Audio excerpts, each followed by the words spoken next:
Congratulations, Pat. This is your new Touareg R Line in black.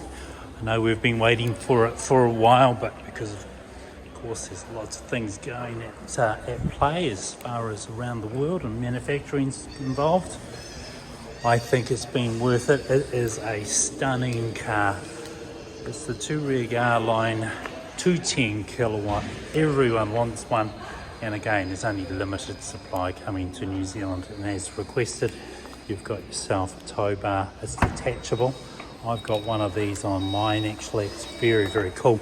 And inside this bag here, which sits underneath near the spare wheel, it has multiple or two different ball sizes that you can change around when you need. Alright, so first things first, we've got a charging port inside here. We can release the seats from behind, and of course we can cover anything that we want to cover inside here. I'm going to take you through a few aspects of the car so you're clear on what you're getting before you arrive here today. Basically it's going to come with two keys. Now these are proximity keys that can be used on any of the doors. So if I touch this here on the outside, it's going to unlock the car. If I pull it on the inside, unlock the car to do the inside, lock the car to do the outside. What I'll do is I'll make an adjustment here so the mirrors fold in. I have to do that from the infotainment system on the inside. Not always done when we do our PDs. Alright, so I'll take you around the car, but remember it comes with a 5-year warranty and 5-year roadside assist. And the first thing I see when I open up the doors is on my right hand side I've got all my window controls included, heated mirrors, fold away mirror inside here. We've got our locks here. And of recent times, if you haven't already heard, there's been a hijacking in Auckland recently with somebody, so that locks the car as soon as you get inside. There's multiple settings up here for the driver, as in steering wheel and seat positioning. You can make those changes when you like. It comes with electric seats, front, back, forward. Right, so you've got plenty of room just down inside here too, and of course just underneath here there's a couple of nice little compartments there for things like change.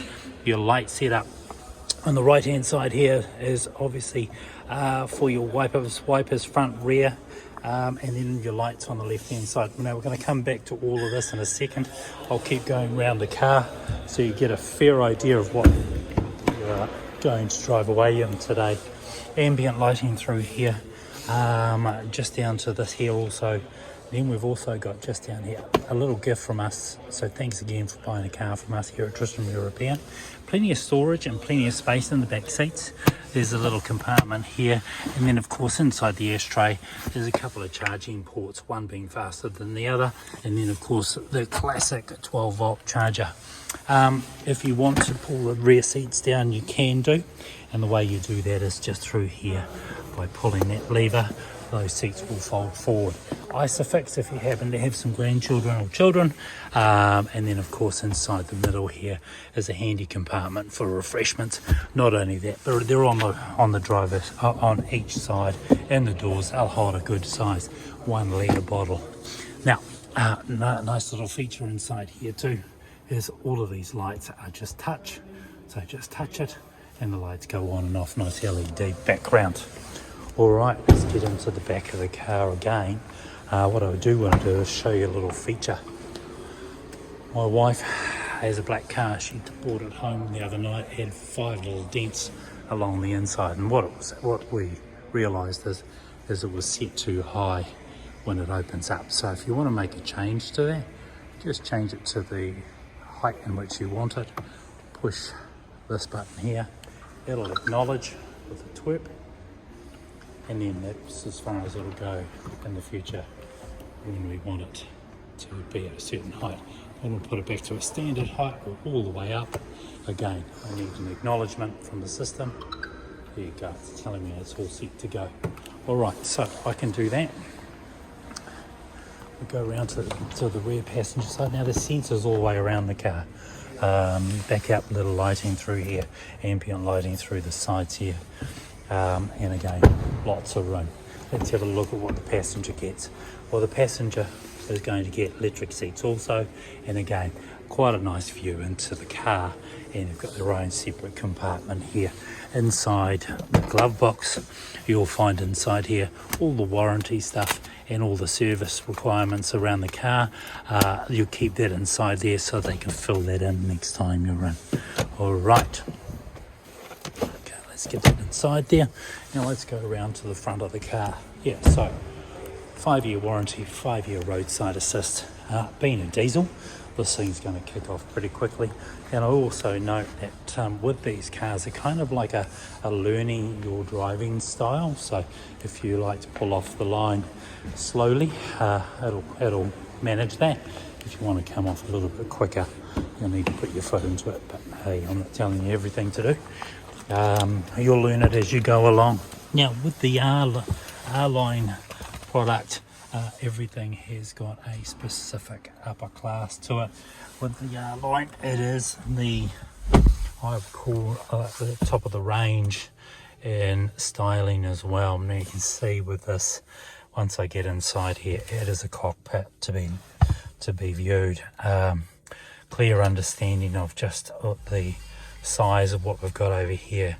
It's the largest infotainment system in the Volkswagen range on the left here. So this is really sort of like the cockpit for everything. We've got an LED setup inside here for obviously our kilometers, petrol, engine lights, our distance between the cars in front of us, our range in kilometers, the gear we're in, the temperature of the engine, and then of course the revs we're running.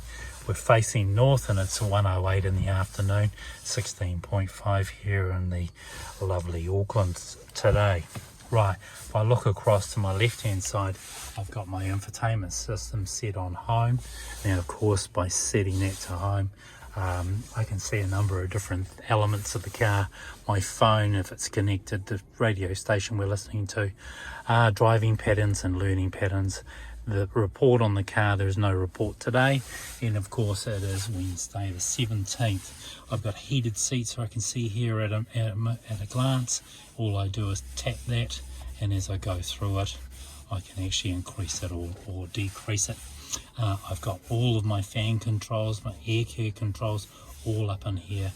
The A off, that's for the engine control. If you don't like sitting at the lights and the engine turning off, push that button there and that'll turn that off for you. Again, passenger side, very similar. And if I get into the aircon system, it'll bring up all the different areas in which I can operate the car or operate air to, and the airflow, and then I can just change my fan speed just up inside here. Again, there's a lot to learn about the Touareg and all the elements around it. I'm trying to simplify it as much as I can, so when you get here, if you've got any other questions, I'm happy to answer those for you. I've just hit a little car logo up the top there, and of course what it's going to give me is a selection of information that I might want to have.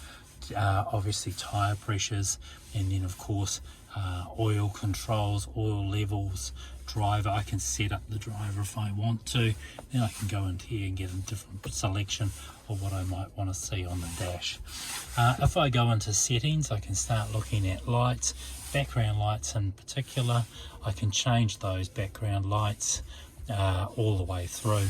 I can make them brighter or I can make them dimmer. Okay. Right, and then entering through. So again, all of that information's there for you if you need it, and relatively easy to operate. Personalizations have been already done, factory settings are in place, so you're pretty much set. Now if I get out of here and I want to get into things like my Apple CarPlay or Android Auto, because of the semiconductor issues around the world, you're going to have to continue to plug it in to get Apple CarPlay or Android Auto. They haven't alleviated that problem yet, so that is the setup for those. You do need the USB cable. Alright, and if we get out of there, we get into, say, this is where we can source things like our Bluetooth. If you're on Apple CarPlay or Android Auto, that'll automatically bring up all of your favorite apps, and that will set you up Outside of that, a lot of the regular radio stations have been set up inside the car, and you can make changes to that as it suits you. Right, beyond that we've got a nifty little gear changing stick. Basically, as you can see, reverse, neutral, park and drive and sport. Push P for park on the side there. It'll shut the car down and turn it off, or you can just turn it off down here. I've set it on to auto hold, so when and if you turn the car off, it will actually put the handbrake on. Now, parking or auto, that's an assistance only. It's designed to help you park. I'm a big believer in not scuffing my rims, so I probably wouldn't use that as often as I could unless I was very comfortable with the area I was parking my car. There's some other elements that are sitting right here too at the moment, syncing my modes of which the car is in. So I'm going to push mode, and at the moment I push it into normal.